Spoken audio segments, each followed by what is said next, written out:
Review copy provided by PlayStation. Spoiler alert! We have all finished this game. This is your last warning to get out now. Go finish God of War, then come back and watch this. You have 3 seconds, 2 seconds, 1.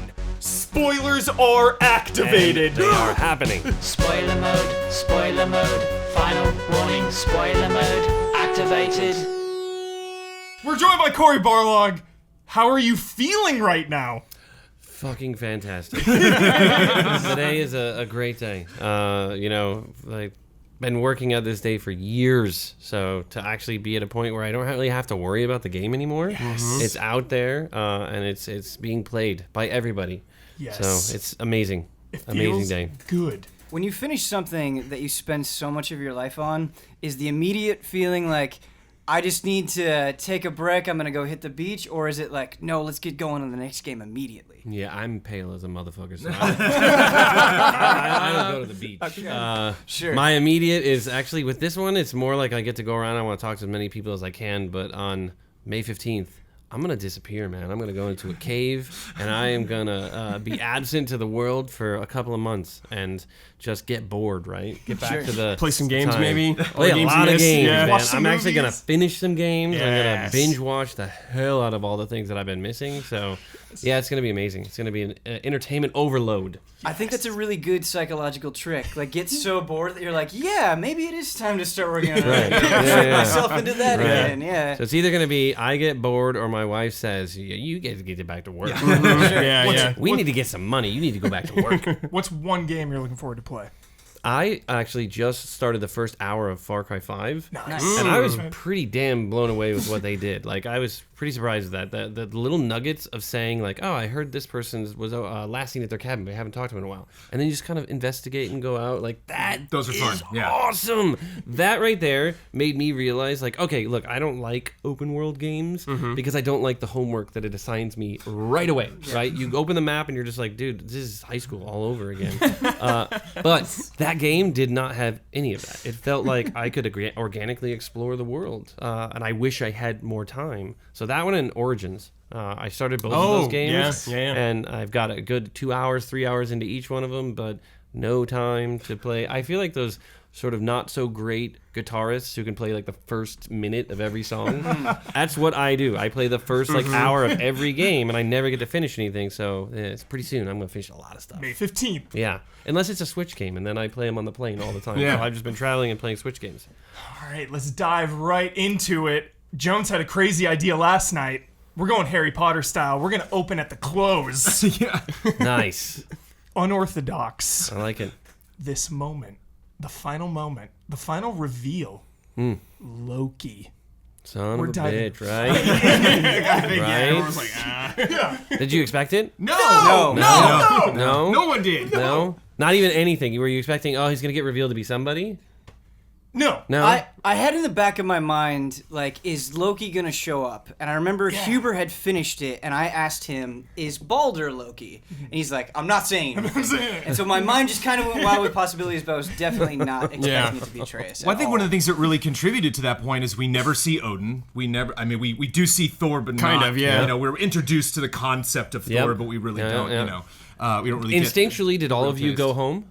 Yes. Was your instinct to go home? Yes. Not immediately, Not but immediately. I knew something was going to happen. Right. I just a couple extra homework because I actually was not. It was funny. We had some of the guys come over and he said Loki right as I heard that gate clink and I was like, oh, what? And like, so I shut the game off and then told Brad where I was and he's like, you're at credits right there. And I was like, oh, okay. So I opened it back up and then because I knew where I was, I'm like, I want to go light the towers around the lake. I want to go. There's a couple things that I realized that I hadn't finished.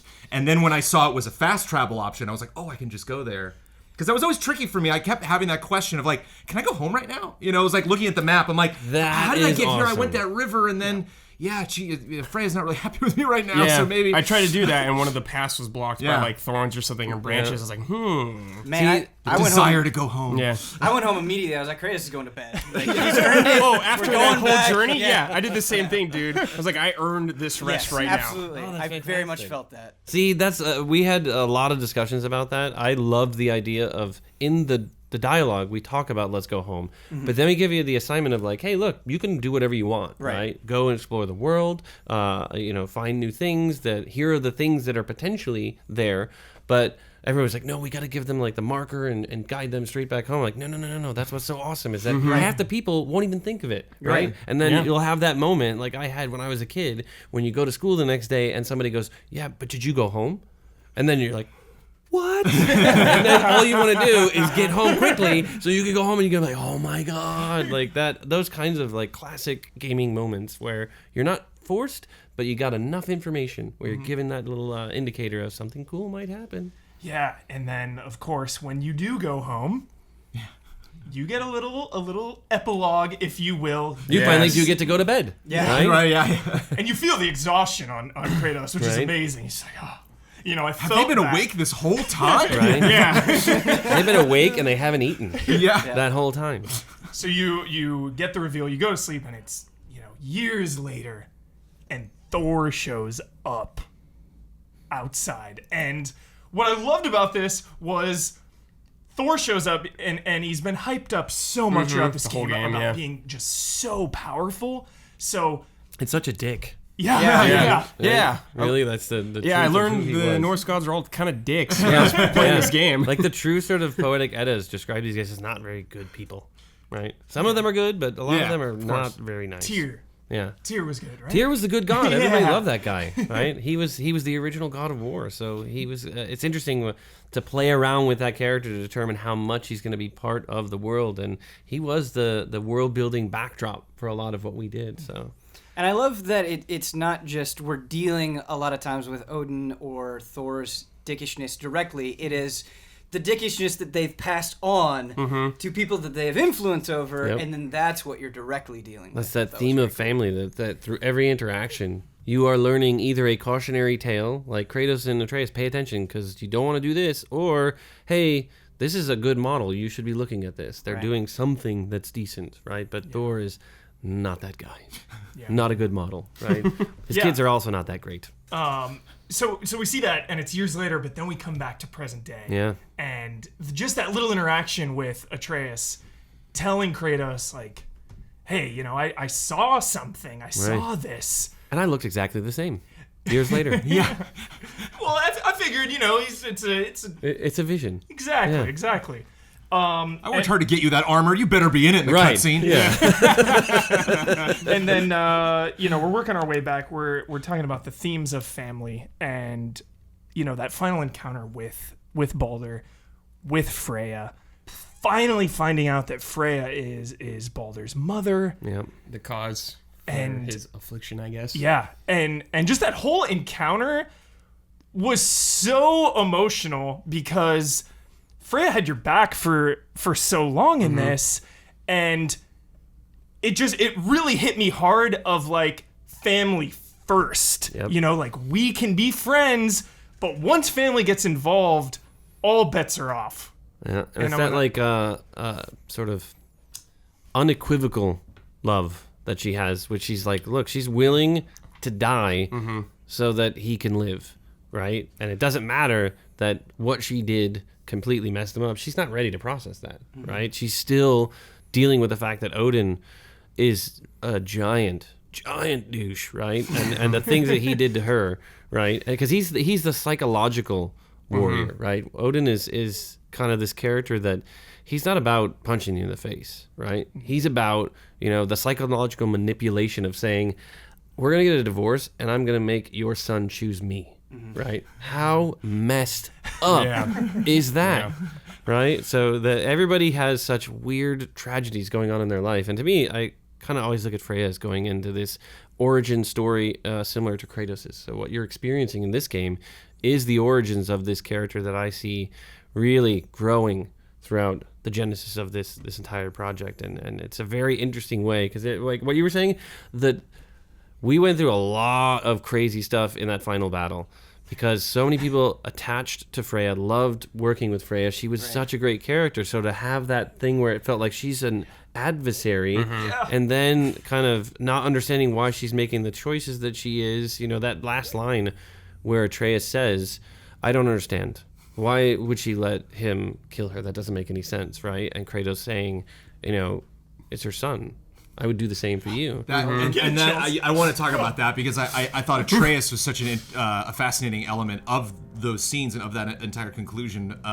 Not only having him question that and having Kratos have the answer, be like, makes perfect sense to me. Right. He says, well, you wouldn't do that for me, would you? He said, of course I would. Because and you will never understand that. Like so many things that Atreus won't understand until you actually get to experience it for yourself. And to me, the most shocking thing was not. Freya turning against Kratos, but Freya turning against Atreus. Because she always was kind of like, all right, I'll deal with you, Kratos. Like I like the moment earlier where he tries to apologize and she's like, you know what, you don't need to. Doesn't necessarily mean I'm gonna forgive you for that. We just don't need to get into it because we're both gods. We understand what this is like. But she always had Atreus's back. She would always end any kind of mean thing she said to Kratos by turning to Atreus and be like, I like you. Right. I have hope for him because you're around. But then ultimately when she turned to just the both of them and said, you've crossed the line. That line where Atreus is like, will I see you again? As much or as little as you'd like. I love you mentioned the boss fight and how to kind of implement that, and I want to commend you for how well you did it because of the fact that you're not directly fighting Freya. There's no like Freya huge health bar. Yeah, you're not like punching in the hack face. away at Freya. It's just kind of it's almost like through the design of the fight itself, you can feel Freya's hesitation. Where like the more you beat up Baldur, she's like, okay, well I have to step in and do this thing, but she's not constantly antagonize you. It's just like something that's kind of off to the side, and I think it really spoke to that communication really well. And another thing that I loved about Freya so much is I feel like kind of up until that point, up until that moment, she was sort of the example where she's like, hey, Kratos, you're not being honest. Yep. What are you doing? I'm going to be the guiding hand. And it seemed to me like one of the biggest themes of this game is there's always something for somebody. Like, there's always some button that if you push, a good person can turn bad and a bad person can turn good. Like, no matter what you've seen up to that point, like, there's that one thing that you can throw in the mix that can completely crumble them. And the most, like, shocking line of dialogue to me is the way Freya spoke to Kratos at the end. The utter contempt. Yeah. And it was seething, and you're like, Freya, you are nasty. Yeah. I can't believe that I'm thinking you're nasty, but you are super nasty. Danielle nailed that so hard. She was unbelievable in that performance. And what's interesting about that whole thing is, one, that line that Kratos and Atreus have at the end of the fight was born of, we got several very harsh, very horrible pieces of feedback during the playtests when we didn't have that line because, people who don't have kids would not understand, right? They were like Atreus. They were like, that's stupid. That's weak. Freya's weak. I love this character. You made her weak. She made a weak choice. She's terrible. And I was just like, that's weird, because I kept thinking, like, look, if my kid was ever in danger, I don't care what he did, I would put my life before his, right? And I was like, oh, you know what? I don't think I would have said that before I had a kid. I wouldn't have been able to understand it. So I was like, you know what? Let's try something. We wrote a quick line and then recorded it and put it in the playtests. Lo and behold, like everybody got it, and they were like, "Oh, I get it. You gave me permission to understand that now," because we basically had Atreus, the audience, sort of talk to that. And I thought, man, that is why we have playtests. That's why we have people play these things and then call us out when we take for granted, like, oh, of course this is the way that it is, but we're wrong so often, right? And it's like what you're saying, this idea of the line, the button. Everybody in this game and everybody in the world is flawed. We're all broken in some way. We're broken in to different degrees, right? And we have that thing, that trigger that will push us, right? And when another person knows that trigger, it makes it even worse. And usually that person is the closest person to you, right? The person that you grown the closest to, they know exactly how to push your buttons, right? Yeah. And just again, like that scene, and then with Baldur, and when Baldur's about to attack and the battle begins, and Kratos is like, vengeance, you will find no peace. I know. Yeah. That line. And then, of course, at the very end, when Kratos kills him, he says, the cycle ends here. We must be better than this. Call back to the beginning. Yes. It was just so many emotions on so many levels. I just absolutely love that part. it feels earned. So earned. If because he'd have said that Kratos- in the beginning of the game, you'd have been Yeah. like, bullshit, right? But you get to the end, you see all the crap he had to go through and all the mistakes he made and the terrible advice he gave. But he was paying attention to all the people around him, right? To see when his son was an absolute menace, right? Before they met Baldur up at the top of the mountain, like, he was like, oh my God, I'm a terrible parent. Like, I have to reprimand him. I can't just be the cool dad who has a beer with him, right? Yeah. I think Kratos had more growth in this game as a character than every other God of War combined. Oh, wow, that's awesome. Was that something you guys like really wanted to focus on in this one? Yeah. Because I've heard complaints from people like, I don't like Kratos because he's just an angry dude kind of thing. Right. Like, me and Mike love that because it's awesome. Like, it's fun to have a character like that. But you guys were like, yeah, let's give him a little more humanity. Something. He's a dad. Like, he's a dad again. Right.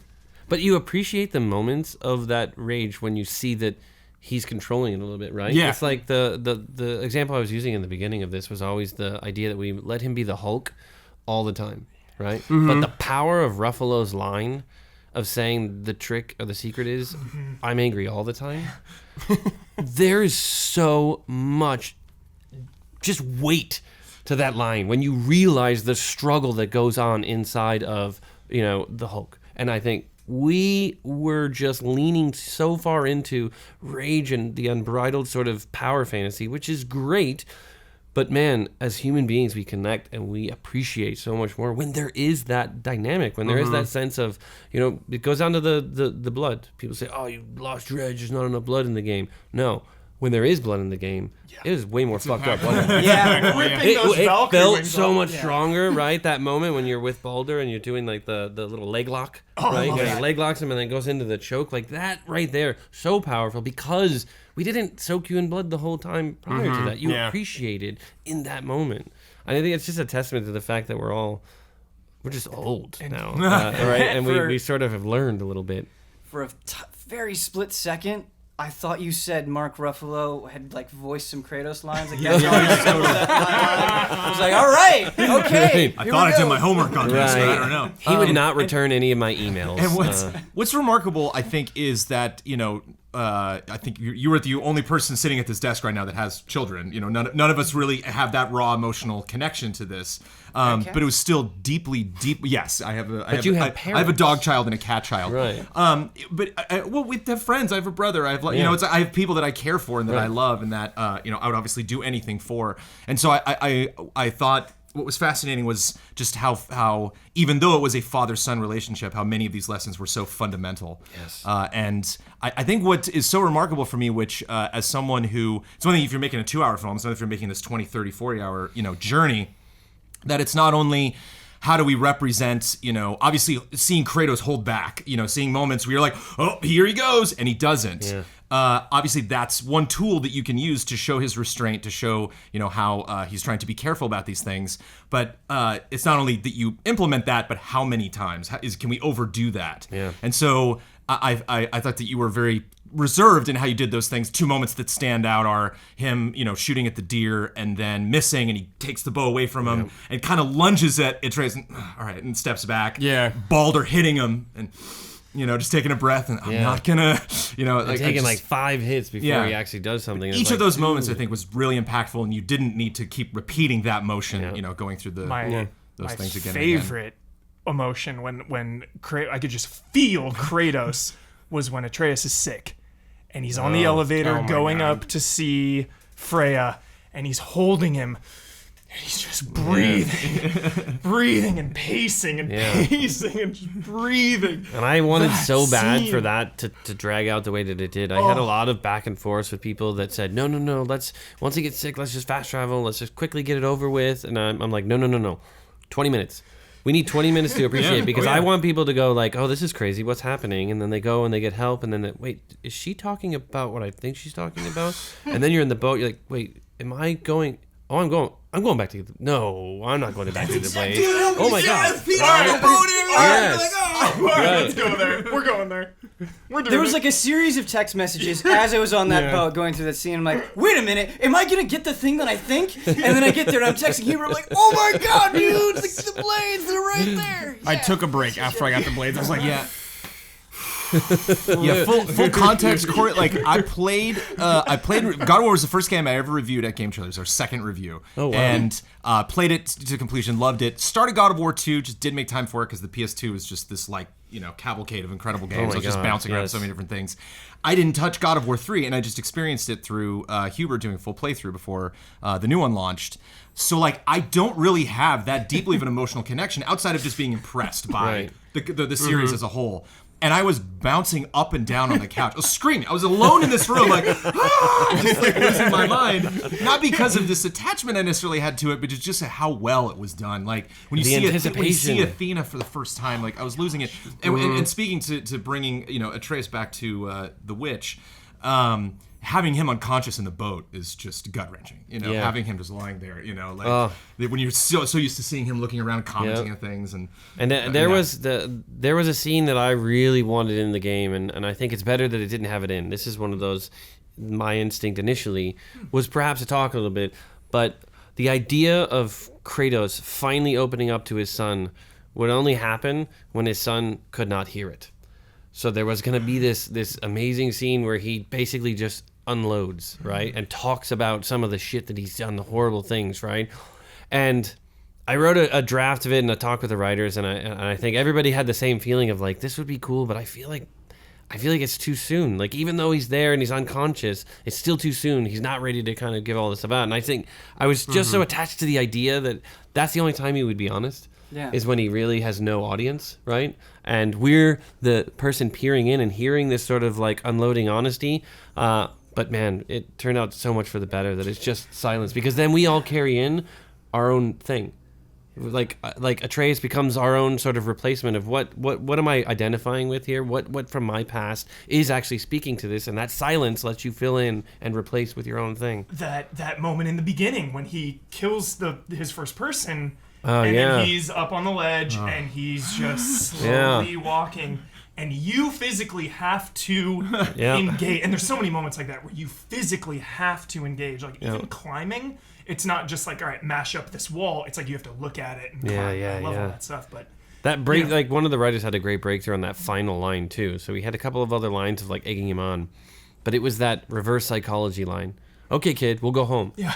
And that snaps him out, right? And it's fuck, man, I had that so many times with my dad. That sense of if I'm hesitating on something, it would be fine, okay, let's go home. And it's no, no, I'm okay. All right. And it just felt so real, so good. I want to your instinct about the Kratos confession on the boat. That's so interesting to hear, because the thing that completely blindsided me the most about God of War is I was expecting this to feel like other games that went through a dramatic change.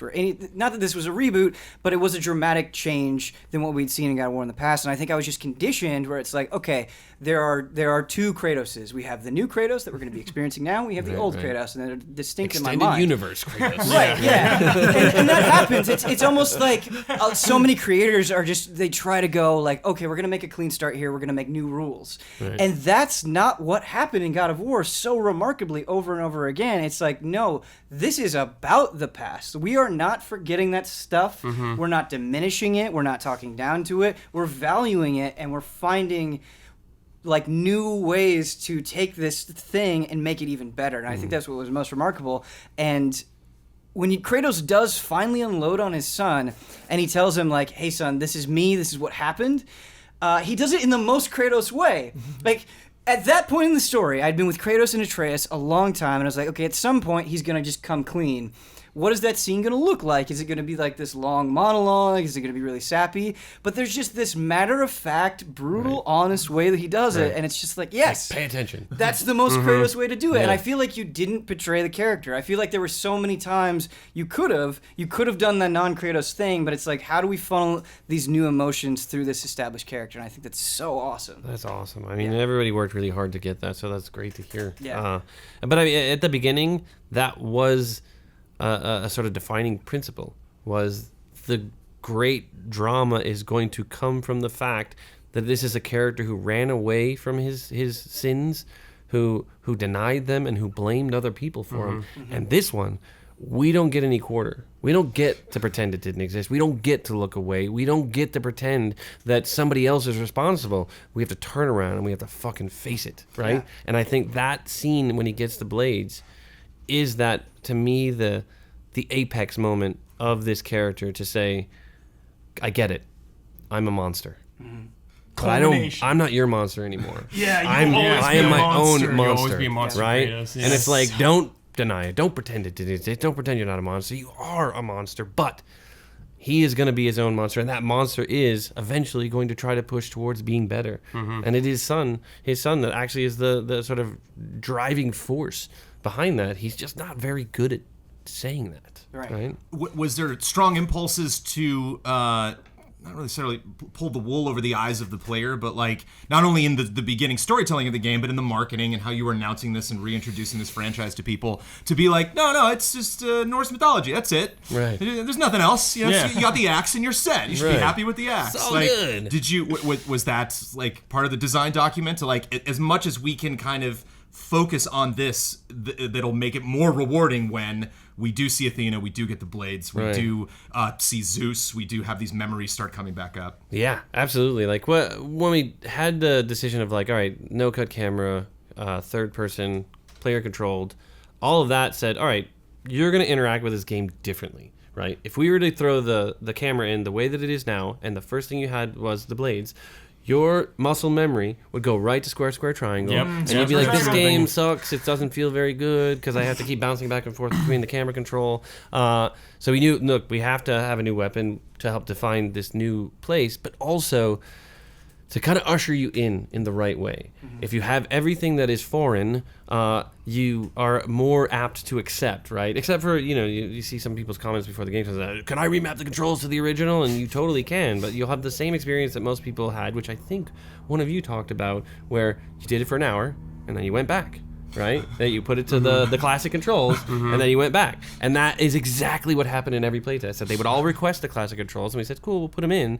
And then everybody who switched to classic controls played for an hour and uttered the generally same phrase of, oh, I get my mistake.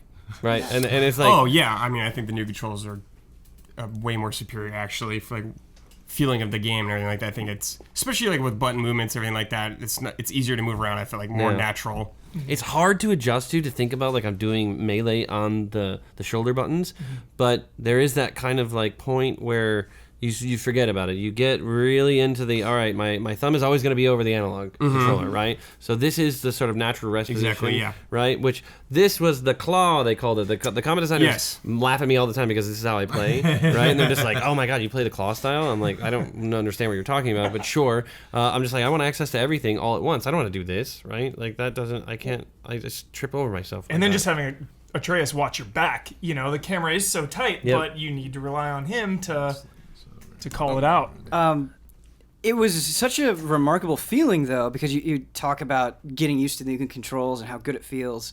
But when I got the Blades of Chaos, it was so cathartic because you were talking about Kratos being his own monster. I felt like it changed the way that I played, where like once I got the Blades of Chaos, I was more aggressive. Yeah. And it was like kind of like I'm reinserting myself back into Kratos. Like I'm motherfucking Kratos. I'm gonna slice God of War right now. I don't need to block. I'm just gonna cut dudes up with the Blades of Chaos. And I think like having kind of the catharsis from like this is who I am, that acceptance, having that tie in mechanically with finally getting these weapons again after being withheld from them so long, like made it so much more impactful. And I had to RP when I got the runic attacks too, like Tartarus Rage. I was like, never changing it. Sorry, it feels right. This is it. Classic.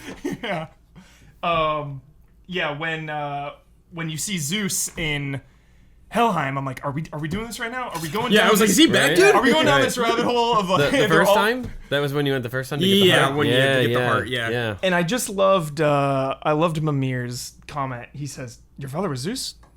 Well, that explains a lot. Right. And it's just these subtle lines, like Ben nailed it with just honoring the past and not shooing it under the rug, not doubling down on nostalgia. It was just, it all felt so earned. And that was one of the big moments for me. But what moved me throughout the entire experience was when these lines would happen. And I think, you deserve credit for the way that was implemented, but I think it's also kind of where we're at with this current gen and game development that you're seeing with games like Horizon and Last of Us and these games where they're like, we don't necessarily need to save all the most important story moments for cutscenes. Like we can just have you climbing or pushing the oar in the water in the boat or even in the middle of a fight and somebody can say something incredibly relevant. Yeah. What really was a home run for me, and I can't believe you pulled off, was there were moments where Atreus was informing me of something that was important for me to know as a player and still dropping a bomb with the story that blew my mind. One that knocked me out was, I think he does this about 5 or 6 times in the story, but Atreus reminds you,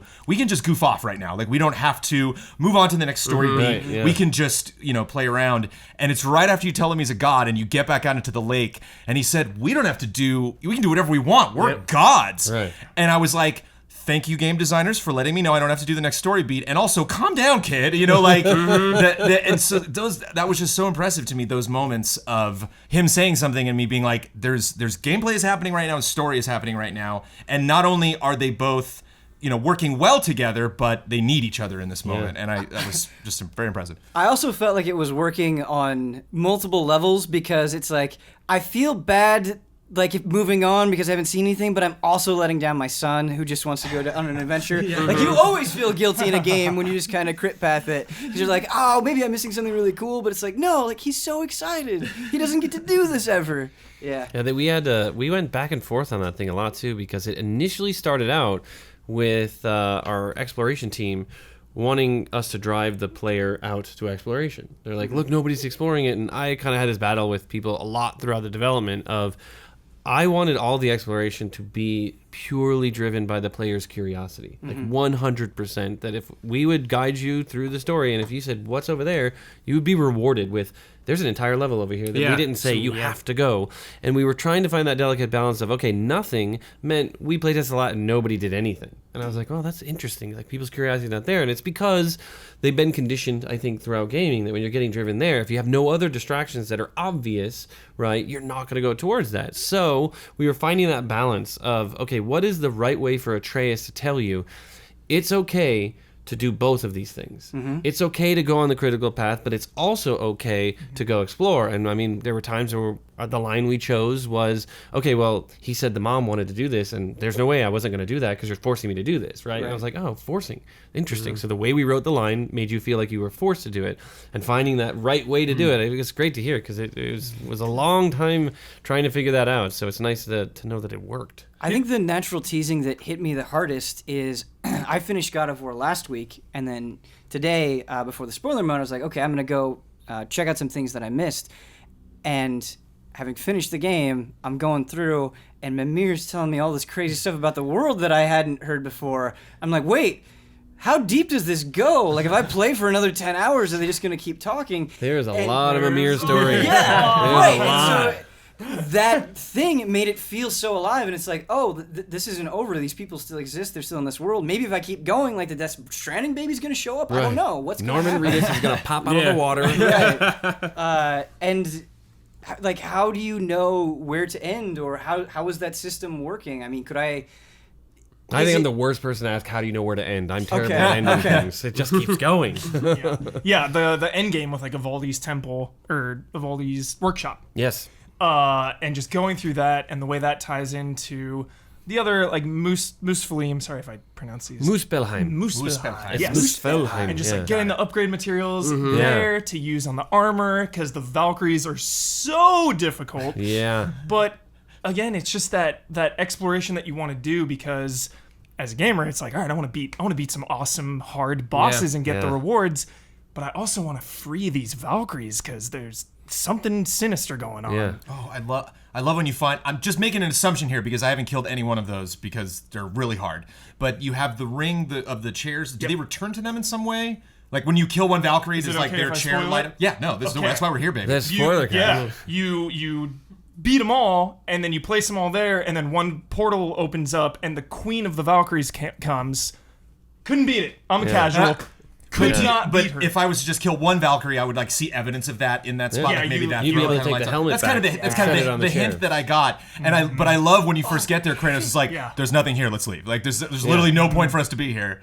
And I didn't go home at first because I was like, I want to free the Valkyries because I have unfinished business. I want to free them all. And I tried beating her so many times. I was like, all right, I'll finally go home. And I'll do it's it. full on. Like you gotta use every technique to beat the Valkyries. Side note: hard. have you played Red Dead Redemption? Yes. Got redemption vibes at the end there because you get an ending, but it's not the ending. Yeah. And you have to go to a specific spot on the map that we are pointing you toward, but not pulling you toward. It's that and a little bit of the ending of this game to me is my callback to Symphony of the Night. So when you go to Jotunheim and you come back out, to me that's the flip of the castle. To go like, hey, guess what? Thought it was you over. probably only did half the game. Yeah. And maybe sometimes even less than half the game if you've gotten to this point. And that realization of like, oh, for me as a developer, is what have I done? Is so big. But I think it's awesome as a player to kind of realize there's so much more. So at the workshop, there's 3 portal tears that you have to get the mist echoes for, and you unlock those. And Sindri is teasing something so sinister. He's like, you don't want to mess with that.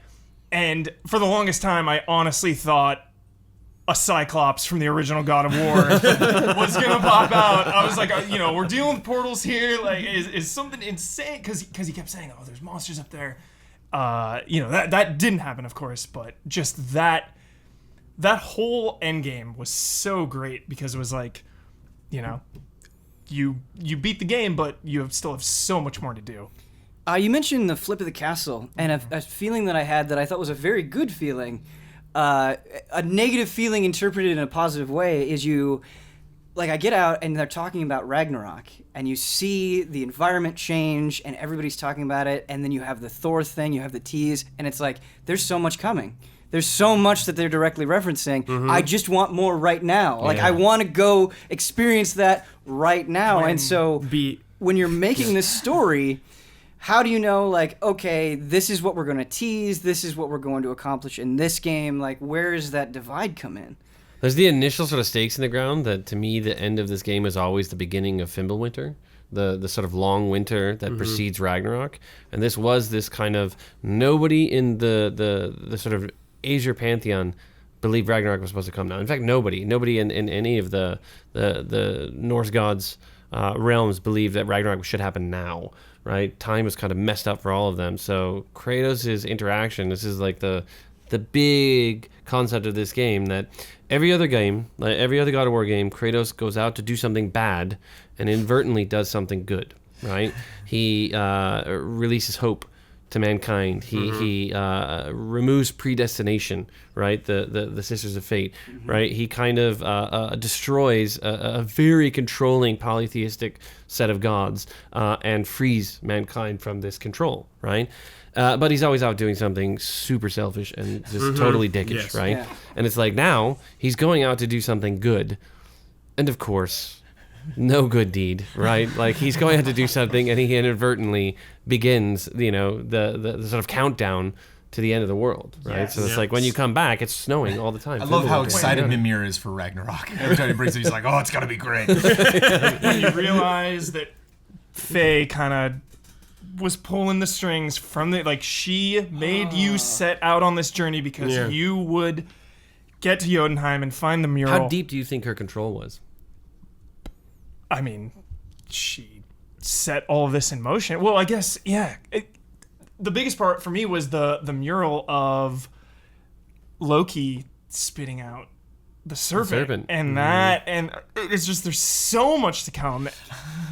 And I think all of that is way more impactful. I was expecting a flashback with Faye. And it's like, okay, this will kind of set me to the ground and realize what Faye was like with Kratos and Atreus on a daily basis. And that doesn't happen. And because that doesn't happen, I think it makes the ending and kind of the, hey, I haven't been completely truthful with you, so much more impactful because you don't have that notion from earlier fighting against it. Yeah. Everyone has their secrets. Yes. And then, because it opens just, with her funeral, brutal scene opening. Yeah, and it's like, all right, down. Let's go, take her ashes. It's such a simple premise. And then, of course, everything goes down. But then you realize, too, that Baldur was looking for her. The whole time, mistaken identity. The whole thing was a mistaken identity. Yeah. And that's so cool. It's because you both are on your own, missions, so to speak, but you keep intersecting. Yeah. And that was just such a cool dynamic. It wasn't this... And her secrets were way deeper than Kratos, and he thought, "Oh, this is all about me, right?" It's that belief, but really, it's even deeper. And the act of spreading the ashes, I liked in this. I mean, to me, this is almost kind of an open world game. I mean, there really is that. I mean, it's a massive environment right in the middle of Midgard, and a lot of people love to make jokes about the Zelda franchise, where Link is fishing and Zelda's like kidnapped, so you might stop fishing for 5 seconds and maybe get back on the critical path. Stop playing Gwent, Geralt. But I like that to be blunt, that his wife and Atreus' mom is dead, and so it's like that. This horrible thing has already happened, and so it did kind of make sense to me. I really never hit that point in this game where I was like, I'm having a lot of fun. I'm really excited to do this, but like, would they do this right now? Right. I really didn't feel that ever because it was like, this takes a long time to get there. Mm-hmm. And I can imagine it can be frustrating as a player too, especially I think the one big moment is when you like finally, you're opening up the vault and then it's like, wait, do you smell that? And it's like, oh, of course he's getting it sick. Oh, of course I'm not gonna be able to. Where you're right there so many times. But it just, I never felt cheated in a way. I never felt that frustrated that I got to deal with this now to get to this point. Kratos has those lines of like, Atreus will call him out, like, shouldn't we get back to, what we're doing? He's like, we're getting gear. We're getting more powerful. We're powering up. This is good for the journey. That contextualization is so important, and one that really stuck out to me is there are these spirits that you can find and save, and like they're not passive for you. They're not just like, okay, player, what do you want to do? It's like, no, you're encountering these things. You're guiding us there. This is our response to it, because Atreus is like, Dad, let's help him. Yeah. And Kratos is like, no, they're spirits. And what I love is because they're inserting their opinion, you can see both sides. And you're like, yeah, they seem tortured, but also spirits are messed up. And so whether I ignore them and move on with the story or I help them, like, I feel good either way. I'm not thinking of it like a checklist, like you were talking about earlier. I'm thinking about, like, this is a decision for these characters. Mm-hmm. Oh, that's so good.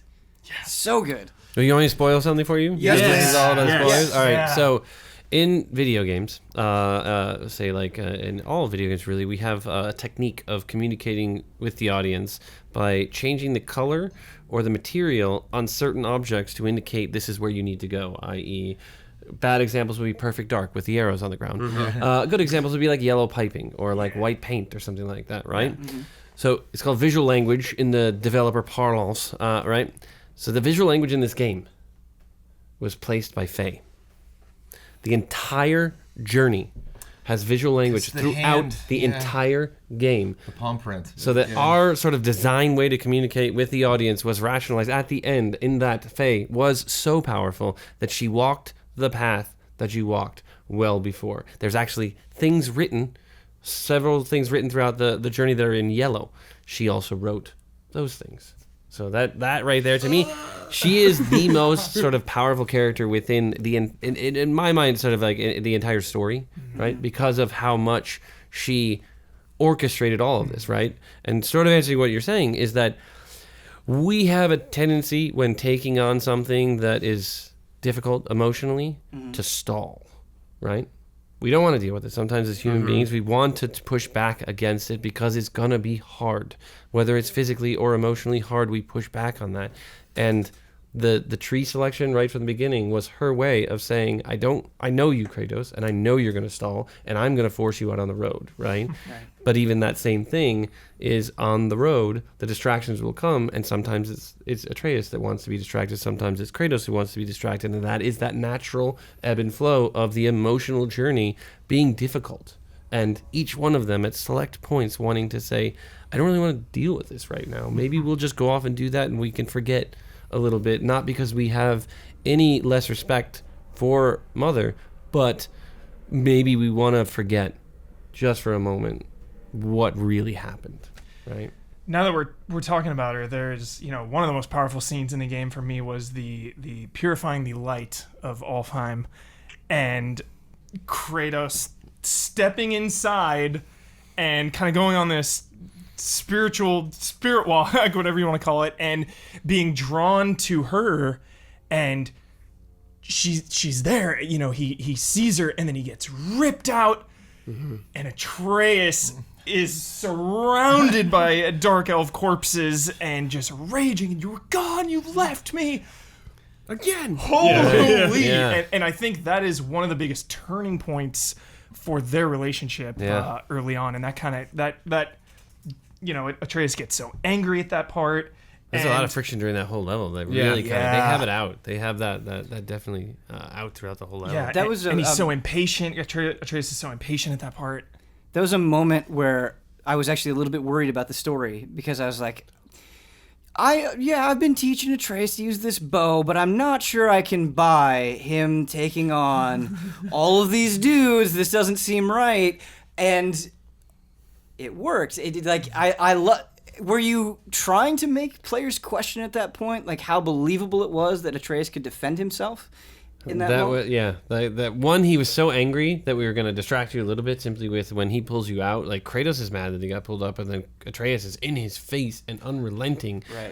And you start to, you're like, wait a minute, he killed all these guys? Wait, what? What's going on, right? And it's like, well, I guess he had the axe. Did he use the axe? There's like the axe in the Right, corpse off to the and side. he's pulling the arrow out when he's talking to him, and it's just like, oh, that's interesting, right? But it's the indicator, right? You're wondering like, oh, okay, well, I guess they're telling me something here. But did you catch all the things we told you in the light? Clearly not. No, it's Kratos, Atreus. Just why it should have been you. Yep. And he doesn't want me. He doesn't care about me. And and then just So the inner life of his Kratos son, hearing right? that. Yeah, so his thoughts. Yeah. so heartbreaking. Yeah. Like for me, like every time I hear that yes, that dialogue, it's I get so choked up with that. Yes. But that is only part of it. Did you see that you got a visual tour of the entire journey inside the light? you see You went giant's to fingers. the mountain. You Yeah. went to Helheim boat that you were going to do Yes. later. You went to Jotunheim. You were in Jotunheim in there. Yep. So you actually got the chronological journey through the game. So every time we're going to throw a twist in the story, I'm going to show you well early in the game so that there's always a rationalization of it. It's like the beginning of the game when he's holding open the floor and he's telling Atreus, it's time to go. You're not ready, but let's get going. And as he closes it, the camera pauses just for a second as it's panning down to let you know the blades are right there. Showing you the blades right there. I was like, there. I called Yeah. it. I was like, maybe not though. And then you play for a while, and it's like, they probably won't show up. Like, Yeah. it's cool. Right. Maybe in the next one. Right. You sort of let it go, but it's like if you look back at it, and there's actually stuff, there are several things in that first level that tell you exactly everything you need to know through the whole story. If you pay attention, if you look around, right, there is so much in there that it's like, some of it where we're like, oh man, people are going to catch this, like, Yeah, it's you going to give it see away, it. but you're not even bothering to look for it. Right in Yeah. the opening area, there's the vines that you use the blades to destroy. There's the Odin door right there. So you're messing with me right now. And a question that I have is, you're saying how all of this stuff is connected, how you're showing us. Yep. Is that something that when you're designing this game and you're going through it, you know it right away? Or is it like, I need to play through this game 15 times and then it's like, oh, wait, let's insert that there. Like, how do these things fall into place so they are Some of so them connected? come up with that, but some of them are just like, look, I know that we're going to twist in turn at several points. And it's important for me that when we do that, it never feels like if you were paying attention, you wouldn't catch it. It's just that we're going to head fake you so much that you're not going to think to pay attention to that. I mean, there's literally one in there that when you find out about it, and I'm not gonna, that one I'm not going to spoil. I'm going to let you find that shit organically. You're going to be like, of course. Oh my God, seriously? And then there's another, like, couple of things that are just deep layer things that play into who Faye was and how she viewed both her relationship with Atreus and with Kratos. So if we just drop those on you right now, I was like, well, I know what that is. It's this. Would you be like, oh shucks, or would you say, great, I'm happy that you really dug that deep into this, because you do seem kind of casual about these things. That I think I would say, potentially "Oh spoil this shucks," I like experience. that. Yeah, you know what? I would totally commend you if you got it. Yeah, But I mean, not only that, it's the fact that Asgard is locked. You can see it right there on the map. I love that you can turn it to it, and it's like, no, very in clear text. Odin is, Right. They play Odin with, is blocking that. You will never the go mural here, at the right, end, yeah. like. What does it feel to know that like we kind of know what's going to happen, but just not What is how gonna it's going to happen? Which is I mean, obviously, Kratos is not. If Kratos has killed as many gods as he has, there will be an end to Kratos at some point. Is that what the mural told you? That's what it's teasing. The mural told me that What did the mural tell you? Loki is going to give birth to the world serpent. And then, Did it? I saw. I think so. I remember. This is what you like. This is okay. I'm just I can't interpret if he's saying we're wrong or if he's just having a good old time. The mural had like the Egyptian like symbol for war. I think it had like different other locations also. Yeah. So That was like, on the yes. triptych, right? Yeah. So I'm Yeah. like, maybe all the other gods from other regions will somehow get involved in this Ragnarok thing where I think it's going. Maybe. Speaking of spoilers, there were actually 2 moments where the gameplay spoiled something for me. Oh. That didn't like ruin the story, but I was like, oh, okay, kind of, because I'm like caught up in the emotion of the moment, and then it kind of took a little the edge off when I was like, I should have known that Atreus wasn't going to die and this was going to happen, but like the game itself was like, just kind of signaled that ahead of time. And one was when you first get Mimir, when you cut off his head and you have to take the boat to go take him back. Atreus puts him in the boat next to him, and I was like, "Why did he?" Oh, I'm like, I think Mimir's going to be hanging out on the boat with us. Oh, that's really good. Instead of him, Kratos just being like, "Whatever, I'll just keep him on my belt." Right. Why would I give him to Atreus? That was a giant pain in the butt to get that working too. So that's a really good call out. None of us caught that. All of Mimir speaking. Every time I jumped, and you just see Mimir's head like bobbling. It's got to be rough. He's like, behind you. I love what he says behind you. That's so great. Yeah. And the other was there is a red electricity. Got to shoot this with an arrow thing in Helheim. Yep. So I'm like, oh, I hope Atreus is going to be okay. And then I saw that, and it's like, I think I'm coming back here with Atreus, or I'm going to get the chance to at some point. But I think at that point, thinking you're going to lose Atreus, I think it's a big leap. That is super perceptive. Like to pick up on that and then make that connection. Wow, Kratos has used a bow in the past, though. Maybe he right. Yeah. But that's true. You could say like, he carries the band. Yeah, I think it's a big more leap, though, in the story to assume that, like, Atreus is going to die. Right. We're just going to say goodbye to that character. Right. Dude, I was like, does he have more weapons from the past games in there too? Is he gonna bust out the gauntlets from 3 or something like that? But that is another thing too, the fact that the Leviathan axe does take up a place in the HUD. That it is signified by the shape of the axe in that circle. Yep. And so a lot of people were questioning when we were cutting the review. A lot of people asked me when we posted the review, they're like, is that the only weapon? I'm like, I don't know. I just started playing the game. But even before I got the Blades of Chaos, I saw that in the circle, and then saw when I put it away, it went away. And I'm like, I bet something else is going to pop up in that circle. But there's no way to know for sure. But see, you guys are really looking deep into it then. Like most people would not even think at that layer of like, okay, this means that it's probably going to mean that. So that's good though. We're clearly missing other stuff, so I'm not proud. Yeah. I never beat that final Valkyrie. That's got to be something. It's got to be something. Yeah. There's still time. Yeah.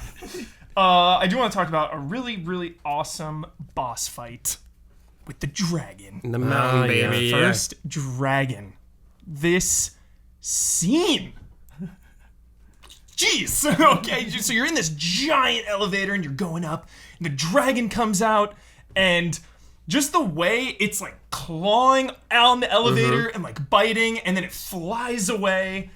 I just loved this entire encounter. It was maybe my favorite fight in the game. Oh wow, that's awesome.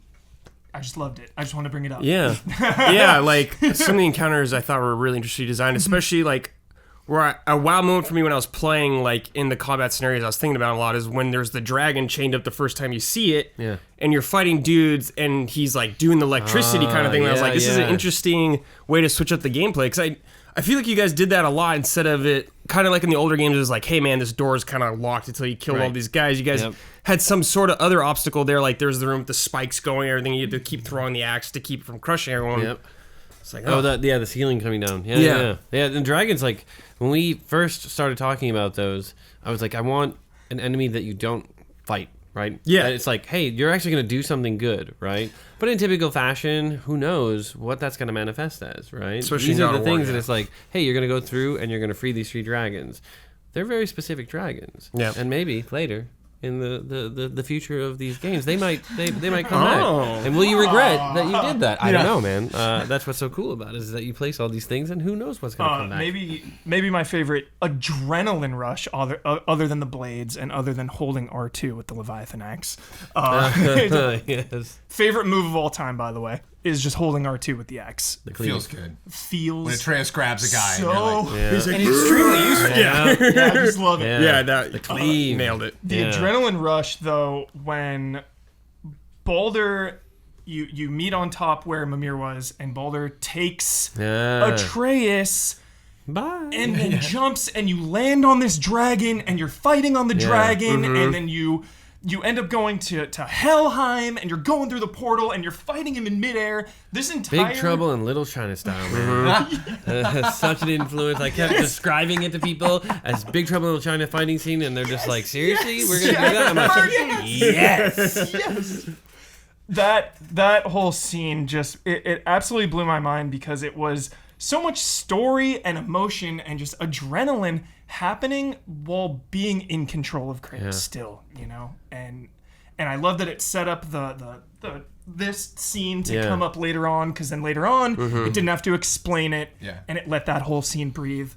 Just some powerful stuff. And that reminds me of just the world deformation. I don't know what the right word to use is. The fact that once that battle is done and that dragon dive bombs and crashes into the earth, it's there. Yeah. And then when you return to that beach because Atreus was There's unconscious, the he's dragon. like, oh, like that Yeah. thing. And I liked, I'm a big open world guy, and so I love time of day changing. I love kind of being in control of like when I do missions depending on a certain time of day. And there, what you do get to kind of stretch time in this game where like it's day for a long time and then night and then snow at the end. But at the same time, you know, giving you the ability to really paint the scene in a very particular way was so affecting when you would come out of an area and look at the sky and see it be different. I feel like you had some control so over that. rewarding. Yeah, Like, definitely. That's the best thing about games for me is that feeling of the world telling the story of my experience. So I come back to a location and I'm like, oh, that's right, I did that. Oh, that's so cool, right? Like you come back and it's like I talked to the world serpent. Oh, that the water level dropped. That's so great. And he's hanging out over when there. he just moves and it like moves the whole water level. I was like, Yeah. oh, it's so awesome because he's so massive.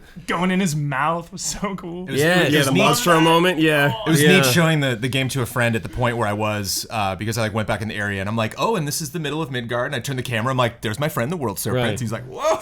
Yeah. He's just hanging on that mountain there. There was such a big theme about time, and I don't know if I fully understand it. I gotta like beat this game like 5 more times. But it's, you know, Atreus or Kratos going into the light and the time being different, and then Mimir has a line about Helheim moving slower than Midgard, Yep. and I'm just wondering, and then of course the end when Thor comes and it says years later. It's just all these elements of like, well, you know, time moves differently in places, and I want to like dive deep into that, but I don't know if that's like setting up things to come or. Yes, it is. That's what I figured. Yeah. There's I'm a on bunch of track. stuff when the world serpent talks. You have to rely on Mimir. Yeah. As giving you all the information. And he totally doesn't. Yeah. So He says as much. yeah, there's lots of hidden little gems. Just the nature of size too. That like the world serpent talks slow. You know, so the idea of like small creatures and big creatures moving. At That really, like, different shakes speeds, the perceiving walls, the world man. at different speeds. His line, the world serpent's line, when Mimir, he's like, he knows the pain of your Yeah. loss. Yeah. And it's just like, this creature. This is not just some big beast. Like this is a creature with thought and emotion. This isn't just a set piece. Yes. It's Atreus' kid. Spitting it out. Absolutely love that. You kind of mentioned all of these things that you're hinting at, like, oh yeah, that might be setting up stuff in the future. Where, you know, with one of the beauties and maybe one of the tragedies of having a game that is a lot about setup, do you ever worry that it's like, okay, we're kind of hinting at all those things, how are we actually going to make that happen? Oh no. You It's don't all- worry about that at all. So much of Okay. it is worked out already. Okay. When I was working on the structure of this one, to get this one to work right, I had to think about everything that was going to happen after this, right? And it was in the time away from Santa Monica, I actually was working over at LucasArts for a little bit and got to read through that TV show that George Lucas was working on and see that they wrote like 50 episodes before they ever even approached the studio to do the thing. And it was, you know, explained to me by some of the writers that they did that so that they could take stuff from episode 50 and put it into episode 1. right? And to actually pepper everything throughout. And I was like, man, that's really interesting. Like, you really have to think ahead. You can't just take it on faith that you're going to figure something out and then it'll be coming in later. So I was like, all right, now, and I approached everything that I worked on after that to really say, like, when I'm mapping out the world, I'm going to map out the world, right? There's a really sad moment if you watch the director's commentary on Firefly, where they're like walking through a big city and there's a billboard in the background, and one of the people points out, they're like, oh, there's that company that, yeah, that was going to be season 2. Anyway. So it's fun when you get to do it. Right, yeah. When you actually get to pull Yeah, it that's off. true. Like, I have to rely on the fact that no matter what I do, I'm going to think it would always be able to be something we set up. And even if you don't set it up, not a lot of people may pick up on it. So some of it is really in the sense that if you get to experience the next thing, you get to have the pleasure of looking back and going, holy crap, they thought about that all the way back there, right? Instead of like hand wavy thing, and you just sort of figured it out and figured out a way to shoehorn it in. It's like, no, every single thing in this game means something because it is something later. And it's like everything that we set up and pay off in this game is giving you that fulfilling experience. But it also has that sense of, but what does that mean? What does that mean? And why did they do that? Like, that's what I want is for people to keep asking. I know you probably know this answer, but I'm going to ask Huber. Okay. Is Atreus mentioned, not Atreus his son, but Atreus the soldier he named him after, is he mentioned in the God of War series before this? I don't remember, but I bet it is. No. Okay. No. And speaking of picking the right moment to where you're going to introduce things to the player, was that always at the ending? You know, him, when they finally do the deed and they, spread the ashes and then kind of making their way back down the mountain, and he says, oh, by the way, that's, comparing the name Atreus to Loki. Right. He says, I like the name Atreus better. Right. And he tells his story, and I love the ending where he's like, you finally told a good story. When did you know that you were going to reveal who Atreus was, why he named him at the end? Well, I wrote, when I figured out who we were going to name after, because there was a lot of uncertainty pre-E3 2016 of he didn't have a name. And he didn't have a name because I couldn't figure out something that worked. And I kept talking to the writers and saying, like, look, he cannot be named after a hero, a god, or anything like that. Like, that's not what Atreus or what Kratos would do, right? He would not want any kind of connection. He wouldn't name him Deimos. Like, a lot of people can say, oh, let's name him Deimos. I'm like, no, there's a lot of pain. That's emotionally charged. He wouldn't do that. He wouldn't want to have to keep saying that name, right? And there would be some interesting motivation that he kept calling him Boy, right? And that's because he named him Deimos, right? At the end. Ooh. Yes, Head. I love that. But it kind of, I wrote a story and then kind of sent it to the writers that ended up becoming what this story was, and just kind of said, I think there's this really cool idea of a character like Kratos acknowledging happiness and hope in somebody else and actually admiring it, right? But not really knowing how himself to experience any of that stuff. And I thought that I think is going to be the lineage of who he would be connecting with. But we didn't know when we were going to tell this story. It took a while to figure out the right moment. And even the Loki thing was not initially part of the story, right? That it was, Matt and Rich, the two writers on the game, kind of came into my office at one point and just gave me the quick 2-sentence pitch that was literally those lines of like, they kept getting my name wrong on the mural. They kept calling me Loki, and like literally how Matt pitched it was exactly how it went in the game, and I was just like, it was just like time stopped and like music started playing, and I was like, you're so like stars were bursting behind his head. I was like, that's just great. We have to so much to do with this. Really quick, also the personal connection to Atreus as a soldier, as a man, and not a god. Yeah, and that. I can imagine that's Kratos' motivation to not, tell Atreus right away, or maybe even ever. He kind of does it out of necessity, that who he is, what he is. Yeah. And so that kind of attachment that, like, I'm the god, you're the human, that's how this is going to work. Right. I am Kratos, you are Atreus. And even though that's positive, he doesn't want to talk about his past. Yeah. Right? Yeah. So he doesn't even want to tell that story just because it is something. And it's like that whole ending sets up what was underneath the surface and not necessarily part of the sort of core story, which is identity. Atreus has the opportunity now to choose the identity that he wants. He is both Loki and Atreus, and he has been living as Atreus, and now he's been given this opportunity that is like, oh wow, this was what Mother wanted. That's interesting. What does that mean? When Mimir's telling the story about Tyr, and he's saying, some gods can use their godliness in the service of the people. Right. Yeah, and I just love the way Mimir reacts to him too. You know, when Atreus is getting cocky, and he has that line. He's like, oh, I wouldn't have felt so bad about killing so many elves. You know, we had god things to do, and they were in the way, dragging us into their little problems. Right. And Mimir's just like, I don't know if that's the message we want to take away. Like, are we just gonna leave that there? Are we just gonna leave that there? Yeah, so good. We could talk about God of War forever. Yeah. So we have like two or three more big story bits. So we're gonna start winding it down. There was one story bit that we didn't touch on with the Light of Alfheim area. The Dark Elves having you made a mistake. There was this little scene with Atreus saying, it says we made a mistake. We never really figured out what that was, so I'm assuming that's there's more to come with that.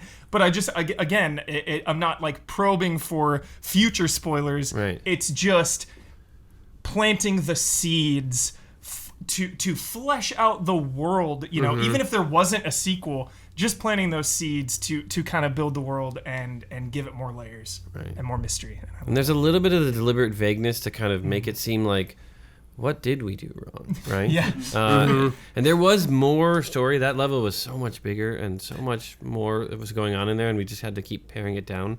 And in that process, we lost a little bit of the explanation that I wanted in there, which was this idea of totally ripped off of Stargate at one point, where they gate in to one side of a war, and only discover later that that's the wrong side, right? So that they think they gate into the victim's side, and they hear this victim's type story, and then as they're sort of seeing what's going on in the rest of the world, they realize like maybe these are the bad guys, right?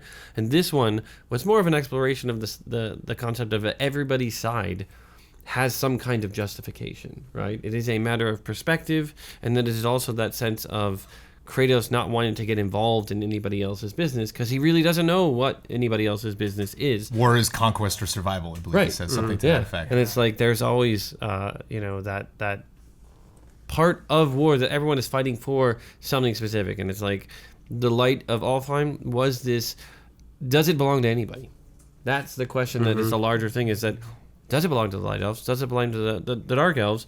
We don't make that determination, and through that process, it is everybody making the judgment of like, do I like these characters or these characters? Maybe I think they're okay, and then you find out maybe I did make the wrong decision. What I wanted, and I don't know if we achieved that, was that sense of that you sort of feel just, and then when that happens, you go, dude, why did I choose this side over that side? Yes. And then again at the end, Mimir says, "Who are we to be the judges?" When Atreus is saying, "Yeah, we can do it whatever we want."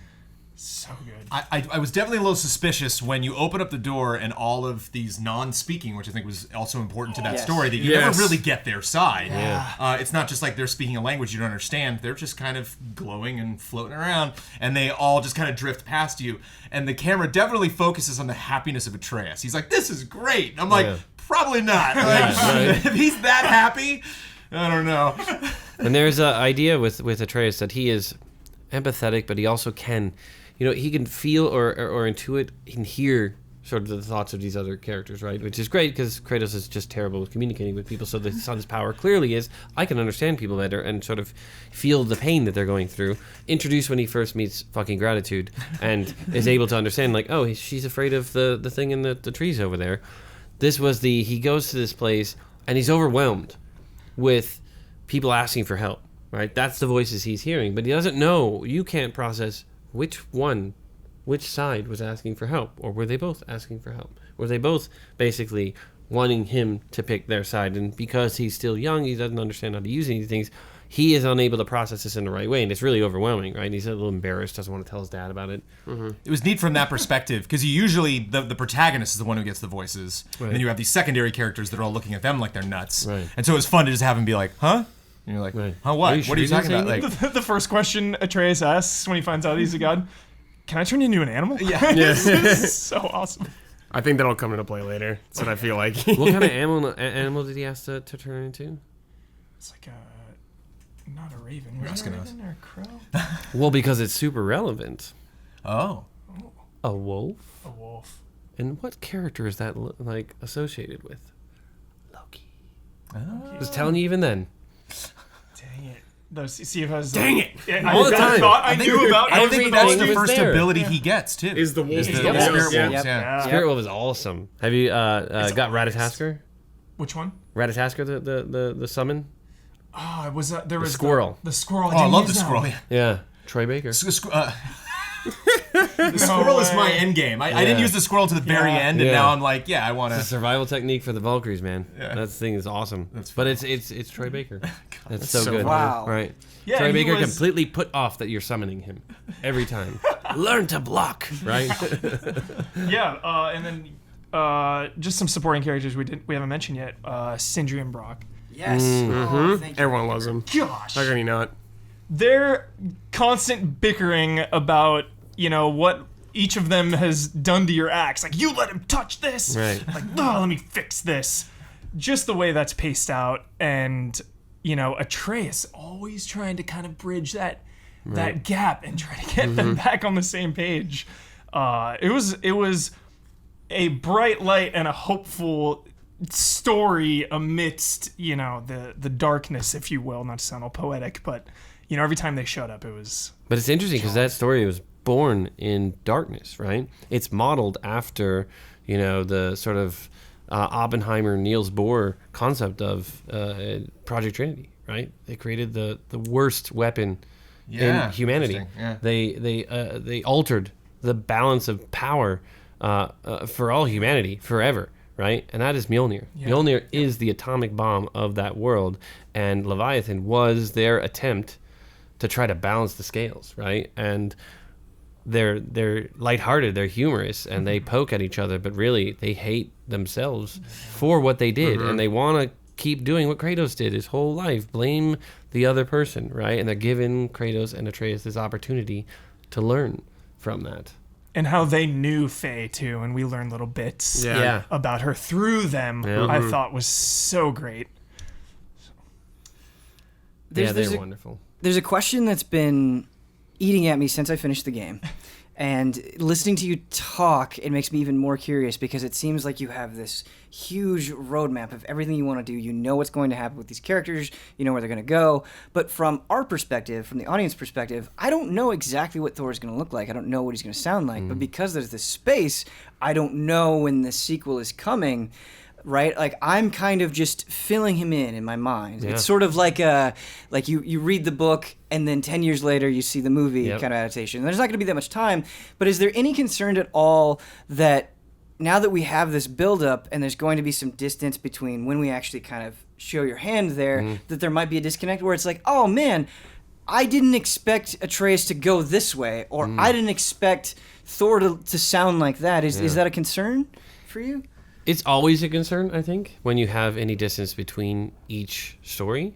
But because it's a concern, I think we approach each problem knowing that and knowing that we have to make that choice. Like the E3 2016 demo was literally the opposite sort of marketing curve, the way we would communicate with the audience, because normally you'd have like a little tease with the title of the game, like a little title thing there, and then they'd have a little tease with like a CG rendered thing where it just showed the character just for a glimpse, right?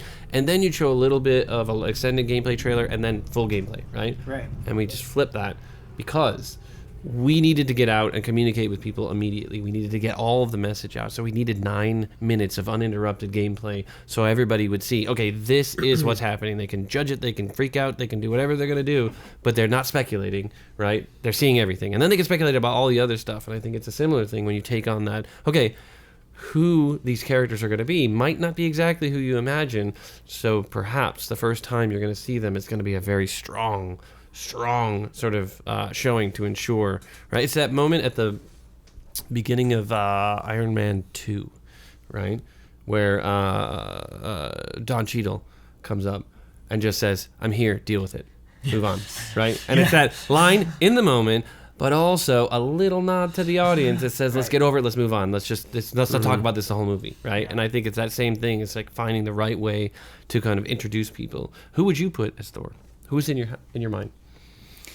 It's funny because I feel like I have this thing where if I just experienced a lot of something relatively recently, it immediately goes into my head that is the person. And so I think I had like some Chris Hemsworth being Thor. kind of thing. yeah, of Not course. because I wanted it or I think that's ideal. It's just sort of like my mind made a quick slot in at that moment. But I think it would be a lot more menacing than that. I don't know. Yeah. Like, Yeah, Magni and Modi are a tease. They're his sons. they are. They And absolutely so, are. like, I think Magni definitely has the kind of more traditional, like what I think anybody, if you're just to draw Thor without any kind of inspiration, but like, big brute. Yeah, maybe like build hair of Magni, but maybe kind of face and temperament of Modi. I don't know. It's kind of interesting putting those two characters together and thinking of it that way. Really, the only teases I got were from Mimir and just saying he's like pudgy. I think there's a line. He's overweight. Yeah, that's what he looked like from that one so, shot. Yeah, so I just, in my mind, I pictured just this gluttonous, Yeah. overweight bully. Yeah, I kind of thought of like his body type kind of reminded me of what I thought of like Hades was in the other God of War. It's just a little more like Yes. overweight but like still muscular kind of thing. I love the design of him. Yeah, he's shows up wonderful. Like, I mean, without Hades has like spikes going through him and shit, but like And it's just this old West vibe, you know. He shows up like a gunslinger at the the end, front door just flashing Mjolnir. Right, I think the confidence of that landing and the Mjolnir Yeah. look, I was like, all right, we're not messing around Yeah. here. Like, Kratos- he could mess up Kratos. Yeah, like does Kratos ever run? Like, he run maybe? Like, that would be interesting Right. to see Kratos run from a away. fight. Yeah. Right? You talk about the speculation though, and there was so much speculation after yeah. that initial reveal. Like, Yes. and you get so many people that are like, okay, this is exactly what this game is. It's exactly like The Last of Us. This is every emotional beat they're gonna do. And it's like, Yeah. I couldn't have predicted the Blades of Chaos scene or how you would approach this character. And, you know, I'm sure just from overwhelming volume, you have to be aware of that on some level.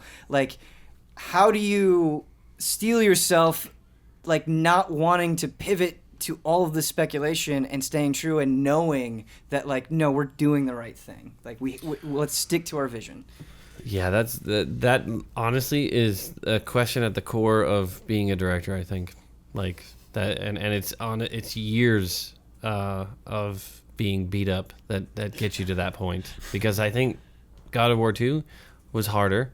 If I was in the era of God of War 1, I probably would not have had the sort of strength to continue on past that. But it's like with this one, it meant so much that I think this was the first sort of jump off the cliff and say, I'm going to believe very strongly in every sort of piece of this vision, right? And that I am open, as I leap off that cliff, for somebody to give me an idea that is going to make it better, but an idea that says, I don't like that, you need to just change it, like, that doesn't, no. I know what I wanted out of this. I know, like, I had pitched that the ending of the game, every time I was doing the pitch, in that same sense of, like, Kratos yelling out into the sort of storm, you know, who are you?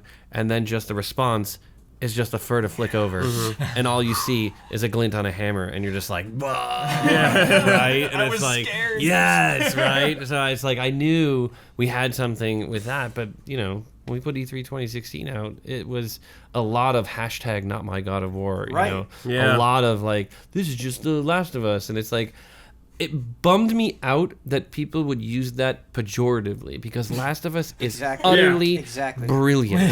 It is an absolutely just a masterpiece of a game, and I know they weren't saying it in a good way, which was like, I was like, oh cool, that's great, and it's like, actually initially I was thinking it was a compliment, and then my wife's like, actually that's not a compliment, I think they're insulting you, and I'm like, that's messed up, because it's a great game, how could they be insulting me with it, because they're trying to say it's piss off. Like, I think and it's fear, right? That's born out of fear of, like, you're changing something that is so much a part of me, right? And the only thing I could do was try to continually communicate and express to people, it is a part of me too. Right. I am one of the two dads of this character, right? Like, Jaffe and I feel like we are the fathers of this character, and there is absolutely no part of me that wishes to destroy this character, to destroy this world. It is the legacy that I sort of pass on, right?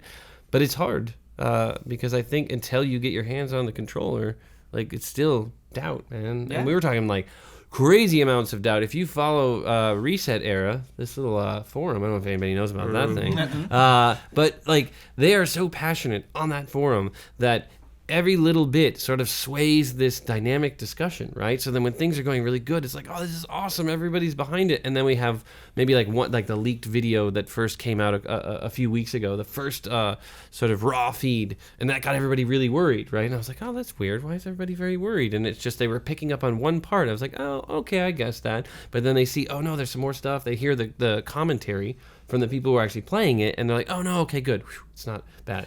And I just think everyone's so invested, everyone's so excited that even though we don't want to be that person, we're kind of waiting for something to fail or going, we just can't believe that it'll be good. Right. So we're just like, okay, any sign of potentially failure, I'm going to go right to that. Because clearly it's got to be a failure, right? And getting that reassurance, right? The Star Wars movie reboot, JJ kind of continued a communication with the audience for years, right? That began with, we are going to do another Star Wars movie, and went to these little announcements of like the number of pages in the script was a freaking announcement, right? And like, hey, we're going to do a release date announcement, and we're going to, this is the thing he did for the charity, where he did that one video where he was talking about some charity, and then behind him puppets were moving, and it's like, oh, that's their way of announcing they're going to do live action, like physical, practical puppets. That's awesome, right? And he just kept communicating with people to let them know, like, look, I am a fan just like you,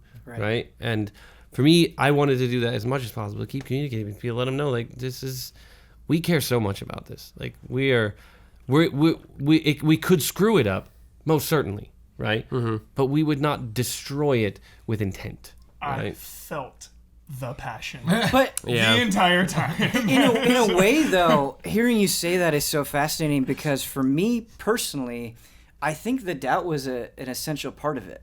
Yeah. Not that I had doubt, like, oh, this game is going to suck. It wasn't like that. It's just, I don't really know what this is going to be. And I think there's just some natural hesitation anytime you make a big change. Like speculative doubt. Yeah, right? speculative doubt. Like, You just don't know for sure. Yeah. But you guys, I've seen some games in recent times get out there, and it's almost like this intense insecurity of like, no, guys, this is for the fans. This is every single thing that we're doing together. We're going to make sure that you love it.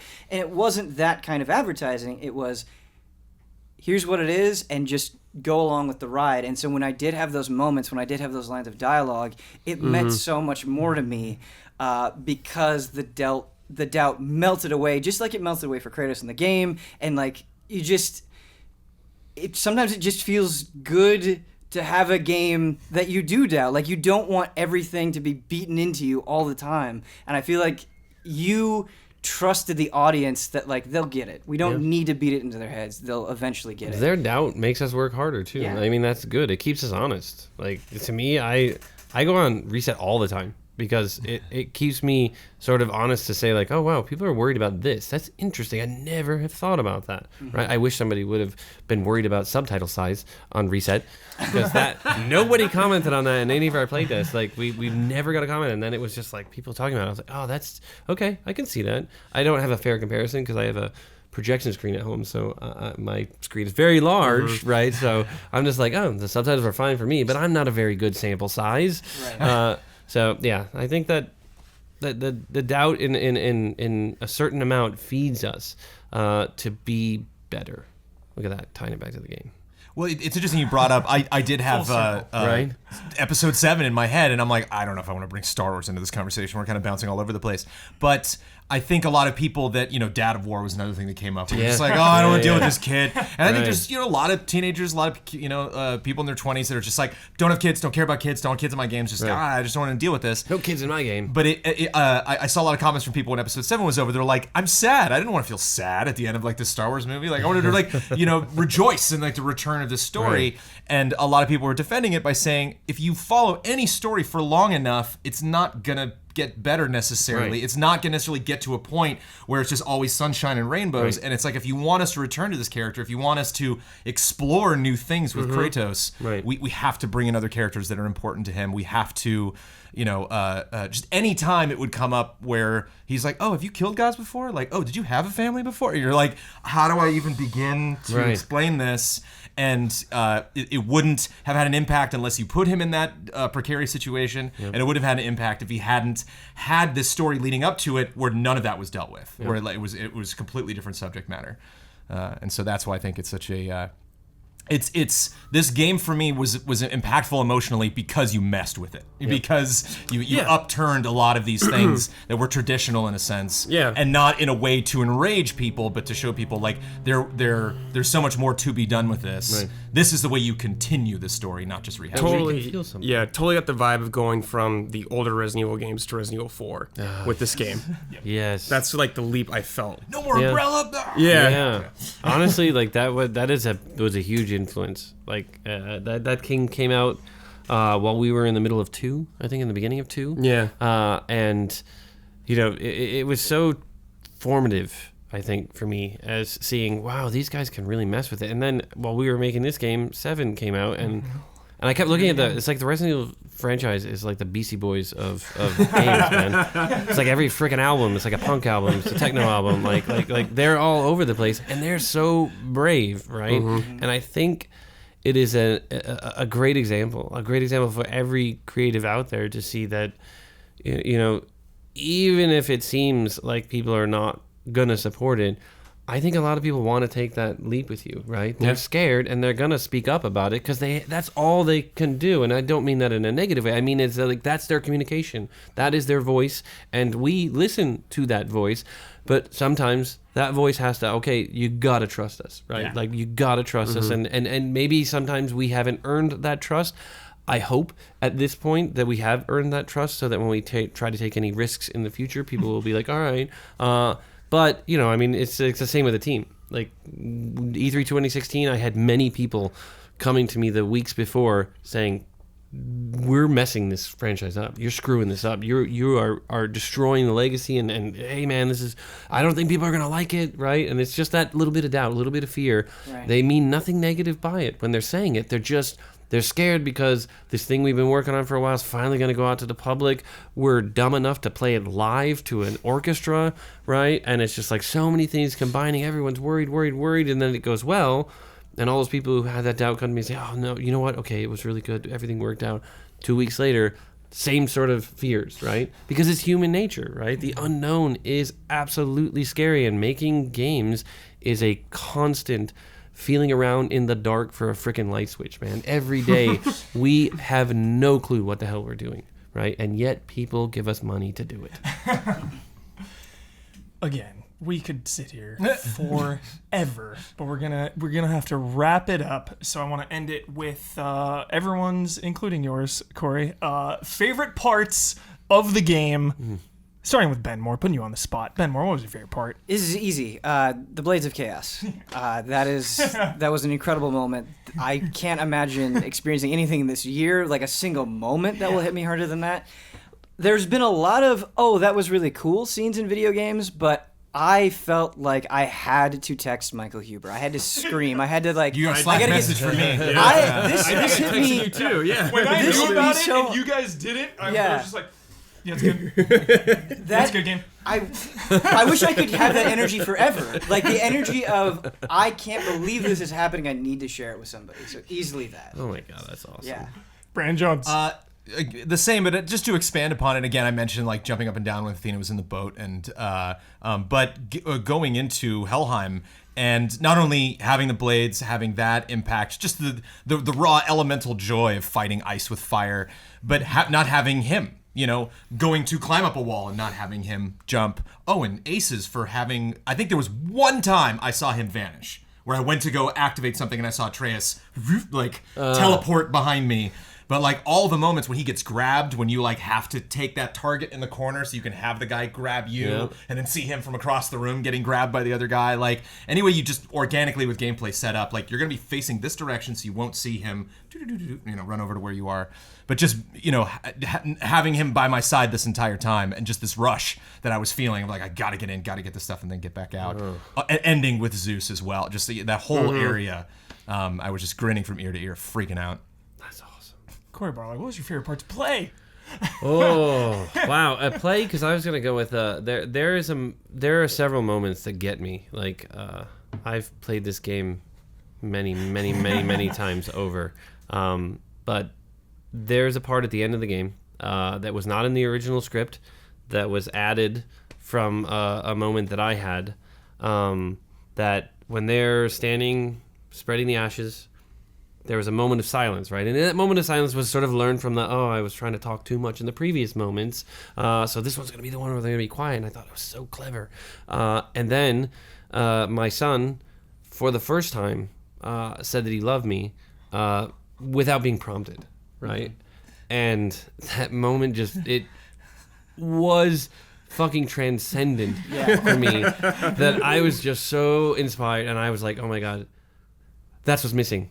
There's a moment where we're seeing from behind, and he needs to say, I love you, Mom. Like, because he never says it. He never says goodbye. And I was like, oh my God, to do this. And I went in and told the writers, I was like, we have to do this. We have to put that in there. And they're like, oh, I don't know. The silence is pretty good. And then I told them the story about my son, and they're like, okay, I guess I get it, right? And then we record it, and we put it in, and I swear to God, I fucking cry every single time when he says that. It gets me all the time. So that is for me the biggest moment.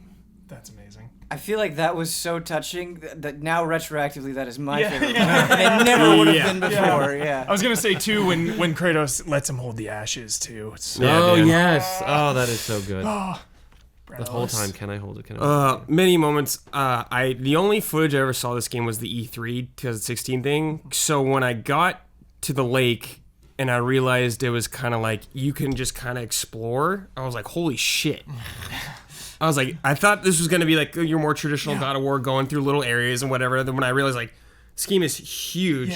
The scope was so much bigger than I thought. The first moment I went on a side quest, I was like, okay, let's see how this is. Like, kind of just having this dismissive view of side quests where it's like, I'm going to go and I'm going to do this little task and I'm going to be done. It's like, wait, no, this is its own place. There's dialogue about this place specifically. This matters. This feels important. Oh. That was a very nice moment as well. How about the talking ring side quest? Did you do that?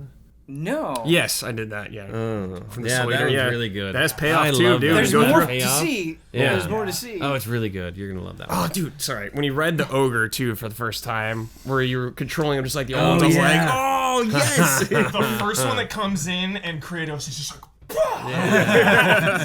but also being on top of them and hitting R2 and like the down punch. So good. Especially in a really difficult fight where you're like, I just weaponize him, and that turned the tide of this fight. Yep. Awesome.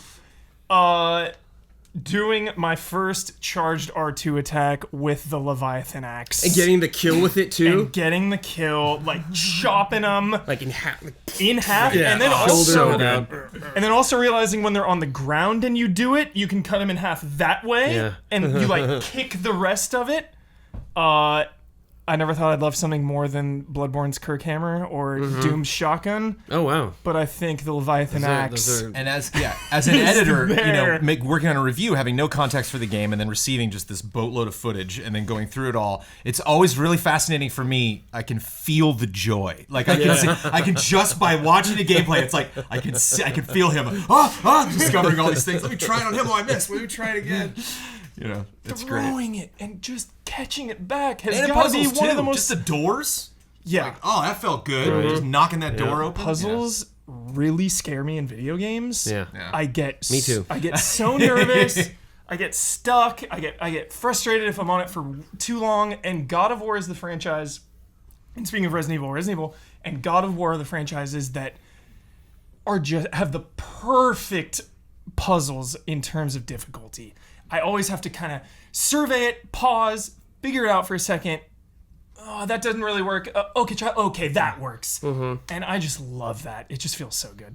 It's a testament to the amazing level designers we have, that they are obsessive about finding the best solution. That kind of middle ground of it is complicated, it engages you cerebrally, but does not become the obtuse, use the sandwich in the lock, right, to open the door. And you're These like, are puzzles. what the hell is that all about, right? Wow. Thank you so much, Cory, for coming and joining us on this spoiler mode of the new God of War. I have nothing else to say. I have something to say. What do you got to say, Johns? This show will soon be Patreon exclusive. Yes. You're watching a very special episode, obviously, for having Cory here, but this will be free to everybody. We just announced this will be a new tier that we have passed if we start the month of May, and we are still above 42K. We will be producing at least one spoiler mode a month. That if you are a patron of Easy Allies, patreon.com/Easy Allies, that will be an exclusive show for you, $1 and above patrons. You can check out these wonderful spoiler modes. If only we could convince Cory to come to every single one. Right? So, Infinity War, Cory, what I thought about Iron Man. Yeah, you brought up Iron Man 2, If I so can we're finish already, Far Cry we're 5, there. we'll do that. Great. Thank you so much again. Thank you for having me. This was awesome. I love it. Cool. Thanks for watching, everyone.